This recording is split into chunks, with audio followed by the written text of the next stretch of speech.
Jeanne Stork's Virtual Reality Exploration. What we learned. I was very impressed by how my students related to the virtual reality experience. I learned that for my students, this works. It helps the students stay engaged. With a regular flat screen movie, you can't tilt your head to see what looks like over there. Tilt your head to see what looks like over there. Look up, look down, be physically involved.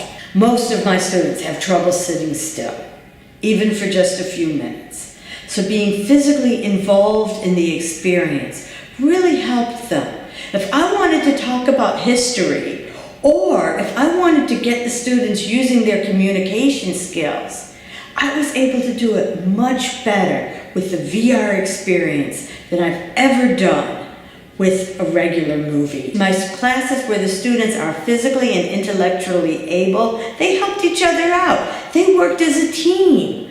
I saw more teamwork in this lesson than I have in anything where I set out to design, to create teamwork.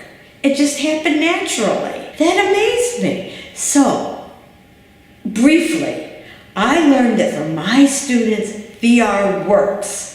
I also learned that VR is still in its infancy. Virtual reality will continue to improve. Educational uses of virtual reality will continue to improve.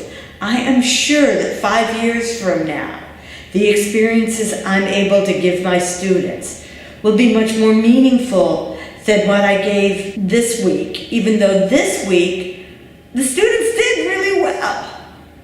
So I'm looking forward to the future. I'm looking forward to seeing growth in my students and growth in the industry. And I'm looking forward to seeing more of a connection between the two, between education and virtual reality.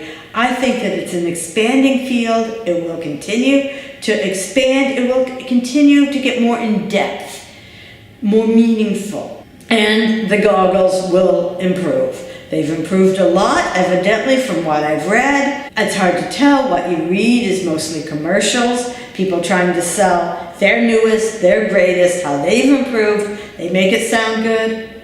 Try it, see it. If it doesn't work, you don't do it again. For my students, it worked, and I will be doing it again. Thank you. Finding goggles that the wide variety of my students can effectively use. Using goggles with apps at 10:53. I'm starting with what I decided to keep, and then I'm moving through my discards. This way you can, if you want to skip my evaluations of everything I tried and put aside, you can go straight to how I actually used the VR experience, virtual reality experience with my students. This is the Merge goggles. It is flexible. It will drop without anything breaking. The foam protects the iPod Touch, which I decided to use instead of my phone, because if something should happen, this is a lot less expensive. I bought it used. I don't need to worry as much about the screen cracking on my expensive phone. It fits in nice. It's a little small, but it does work. The Merge works best for devices that have a 4.5-inch to 5.5-inch screen. The iPod Touch has a 4-inch screen. But it does work. You do get the 3D effect in an environment that makes me less nervous about passing around my expensive phone.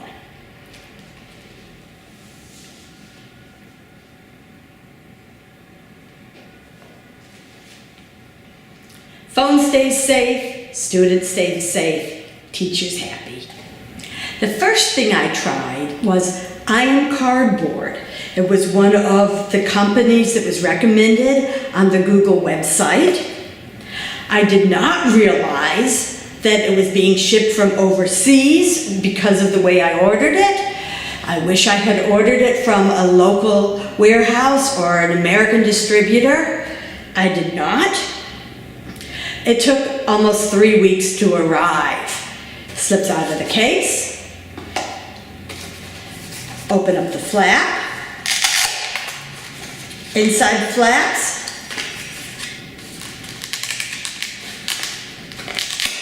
Everything Velcros into place. This becomes the forehead and the nose piece.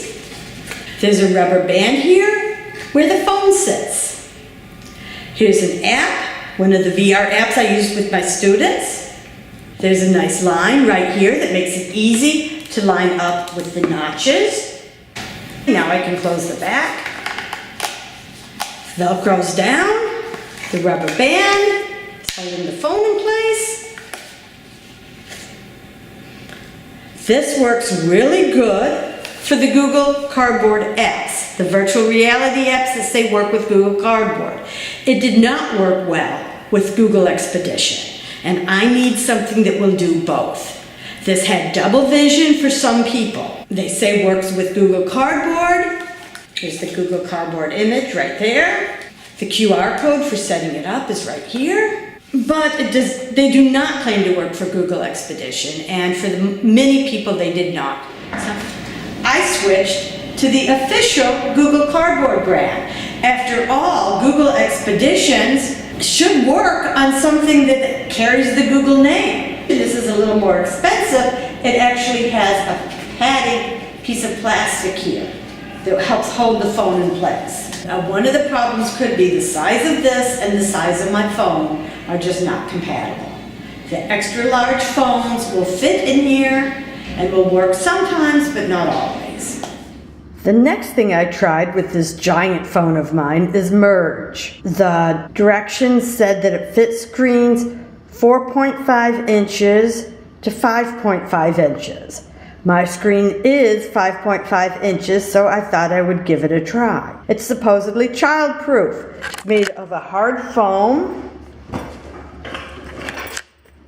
There's some flexibility. You can drop it and it's not going to break. It has adjustable PD or pupillary distance. You can bring the lenses in close together, separate them out to an extent, not a lot of variety, and not really as close as some of my students would like. But all in all, a nice sturdy headset, and I liked the fact that it wasn't going to break if it landed on the floor. I did not like the fact that it didn't fit my phone. I could force my phone in because this does move, but I'd rather not. I'm afraid of either breaking the foam or wearing out the coating on my phone itself. This is not ideal. I might be able to make it work, so I'm not returning it, but I'm putting it aside for later and will keep all the packaging in case I do have to return. Discovery is designed for children 8 and above. This fits in nicely. There is no line here to make sure that I've got it perfectly centered, which is one thing I didn't like right away. But I'm being very, very careful. This edge right here that's near the phone is way too close to my phone. What is really nice is that the lenses can move in very close for smaller heads and move them out again for larger heads. Unfortunately, this hard plastic against my tender phone, I'm not willing to risk. This is the Blitzwolf VR virtual reality glasses. Great for my students who have limited use of their hands. Not so great for any of my students who don't like things on their head. Can't please everyone. It has this little knob right here. You have to lift up and then you can open. These slide. There's some little cushion thingies that don't look like they'll last very long, but I'm sure I can figure out replacements if they break. Put the phone in.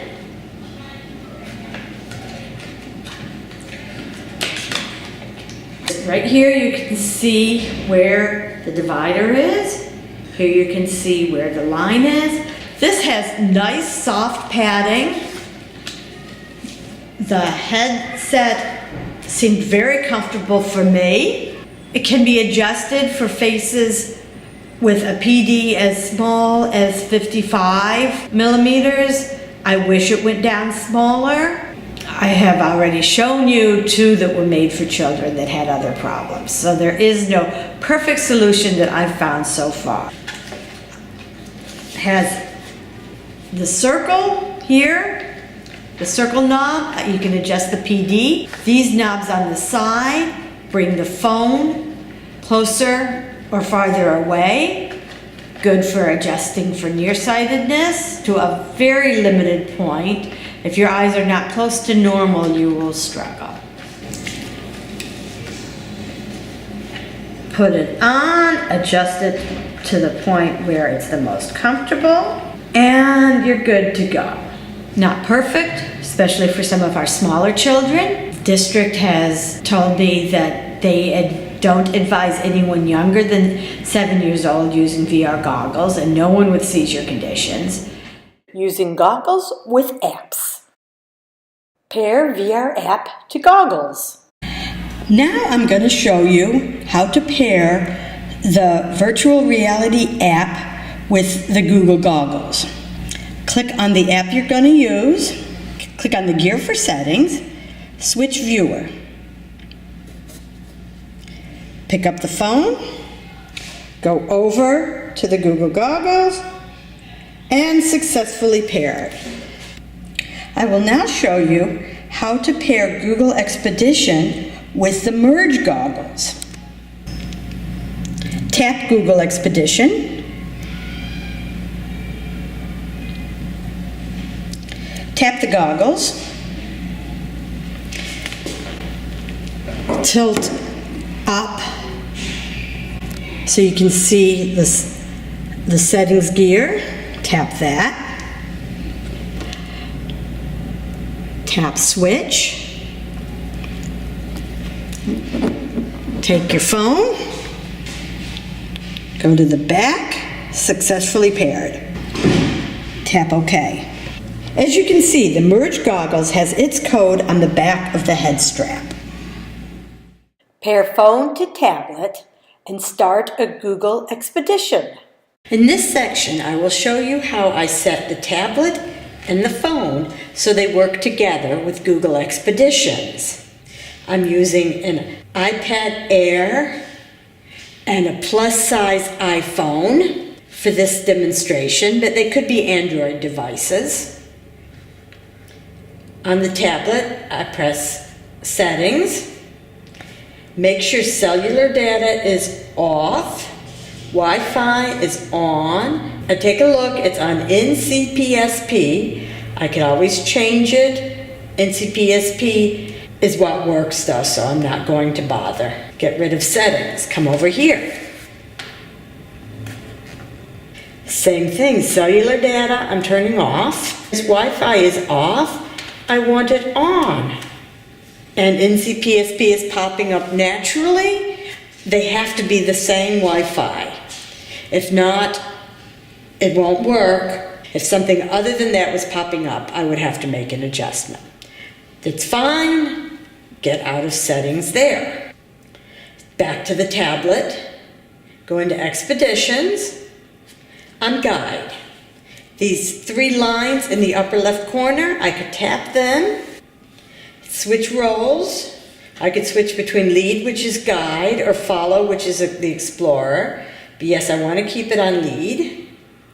The other thing I want to do on the tablet is only what's downloaded. Very carefully, I could toggle this off, but I want to leave it on. There. So that's correct. Everything else I don't need to bother with right now. So these are just the explorations that I have downloaded into the tablet ahead of time. I tap Expedition on the phone. It says explore here. I could use those lines to switch roles. I could become a leader on the phone. It doesn't need to be a tablet and a phone. It could be multiple phones. But I want to stay with follow, which is the explore mode. I also want to join the tablet. I previously set up Google Expeditions under the name Jeanne Schwartz, so that is who I want to join. The phone is telling me that it's facing the wrong direction. I need to put it in the goggles. I'll just simulate putting it in the goggles by tilting it up, then I'll tilt it back down again. It says, waiting for teacher. I need to click on the tablet on one of the expeditions. Some of my classes started with this image here, so I'm going to do play. It's hard to see on the phone, but it does actually show the expedition. Right now you're just looking down at the floor. Here I can go side by side, Great Hall, tap start. The floor changed. I can point to different things such as the ceiling, and there's arrows that the students would follow. This is a stained glass window. Because this is actually looking at the floor, it's hard to tell. But I tilt up the phone and you will see the stained glass window. When the phone is in the goggles, the kids just move their head around and it's much easier. Enough of that. I'm not going to go through everything now. One thing that I did that did not require the tablet, it was not an expedition that I led, was called Mansion Tour In. That you just click directly on the app. One special note, the divider right here, the two different images, that is how you see 3D. The goggles will pick those up, combine the image into one image that your eye will see and then your brain will interpret as a three-dimensional image. So you need two working eyes and they need to be able to work in tandem to produce a three-dimensional image. And the brain also needs to be able to coordinate that image. Google Expeditions Experience. Here I'm directing the view of the inside of the castle grounds. That smile you see flying by lets me know where the student is looking. As the students move their head around to view different images, I can move my picture around, find the smile, and ask questions or provide information as needed. To change the image, you have to slide the tab that says Inside Edinburgh Castle to the left. The Great Hall then pops up. You press play to view the Great Hall. There's the ceiling. The teacher can designate certain areas that they want the students to see, and the students will follow by following where the arrows are going. They see the arrows on their goggles, the teacher sees the smile. Here's what is considered the inside of Edinburgh Castle. You can see the castle, you can see a statue of someone in a horse in the background. This is considered the inside because you're inside the actual facility, but you're not inside any of the buildings. This is from the student point of view. Notice there's a left side and a right side of the view. That's the two slightly different images that goggles combine, working with your eyes and your brain to create the 3D effect. Now the teacher is transitioning to the Great Hall. The goggles go black for a second, and then voila, there's the Great Hall. The arrow pointing up shows the student that the teacher wants him or her to look at the ceiling. Another thing I wanted the students to look at was the stained glass windows. This was Halloween time, so we made pretend that there were ghosts and goblins around. Some of my classes had fun with that, while practicing concepts such as true and false, real and make-believe, and other related vocabulary. The students could point their heads down toward the classroom floor to look at the floor of the Great Hall, up to look at the fireplace, and as you saw earlier, up even higher to look at the ceiling. Left or right, up or down, whatever they looked at. The images moved with them So it was as if they were inside the great hall of Edinburgh Castle themselves. Back to the teacher view. We left Google Expeditions Edinburgh Castle and went to Salem in 1630. Here again, I had to slide pictures from the right to the left and press play to bring up the governor's house. Students compared their own homes to this old-time governor's house to the best of their abilities. Many of the students decided that they much liked their homes better. They liked electricity, for one thing. Here is the Salem Museum from the students' point of view. My students were amazed by the lack of what they considered to be common things.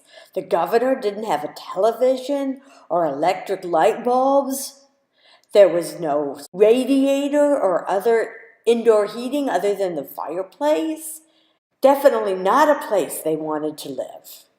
We left the Governor's Fair House in Salem, Massachusetts, for the Blaise Castle House Museum. Here we visited a Victorian schoolroom. There's that smile again so I can see where the students are looking. I showed them the abacus. They got an arrow on their end telling them where to turn their heads to find it, and they found it. Some of the students had never seen a real abacus, so the picture was interesting. They were also interested in a fireplace in a schoolroom. We don't have anything like that. We have radiators. I did not mention the dunce hat or the canes. I did not want my students going home and telling their parents that I used these items. I did help the students to make other comparisons. Once again, here's the student point of view. The students noticed the desks and chairs and floors. Even the walls and doors look different from ours. You can see the arrow as I'm guiding the students to the abacus and the circle when they find it. But where is the computer? A classroom without a computer is just no fun. Another VR app experience. My most advanced students took the self-guided Mansion Tour In experience. They could move into rooms by holding the goggles still and looking at where they wanted to go. They could look around the rooms. They had to figure out how to move out again. It took some problem-solving skills just to be able to negotiate their environment. And whoops, you can't go through barrels. You have to go around the barrels. You can't go through the stairs. So it took a little bit of learning just to learn how to do that. By the way, those are soda bottles or water bottles. Took a little bit of practice. What do you think might be in this room? What would you like to put in this room? What would make that a room you would enjoy spending time in? And the students were also asking each other questions, helping each other with negotiating the goggles, but also asking questions about what's in there. Up the stairs by looking at the stairs, and now we're in the balcony. Can't go through the table, have to go around it. So there's some labeling. Some students would just label table, candles, plant, floor, ceiling, no ceiling, starry sky. What? No ceiling? Wait a minute. We just went through candles? We're going through the candles. Okay, things that you could normally topple over, you can topple over in this, but you can't topple over a wall. You have to go around the wall. Also, people working together to keep each other safe. I kept telling students to do this sitting down, move all the way around, but stay sitting down so you don't get too dizzy. And students were actually reminding each other to stay sitting down. Had them practice looking down at the floor and up at the starry sky. Wait a minute, where is the ceiling? Why do you think the artist chose not to put a ceiling? If you were drawing the picture, would you put a ceiling? What would your ceiling look like? A whole bunch of conversation can come from this. Many questions, many answers, and a lot of just responsible talk, which is something that my students desperately need to learn how to do. Sometimes they talk on topic, sometimes they're repeating commercials they saw on television 3 weeks ago. So keeping the students on topic is really nice. Credits are in the description below the video.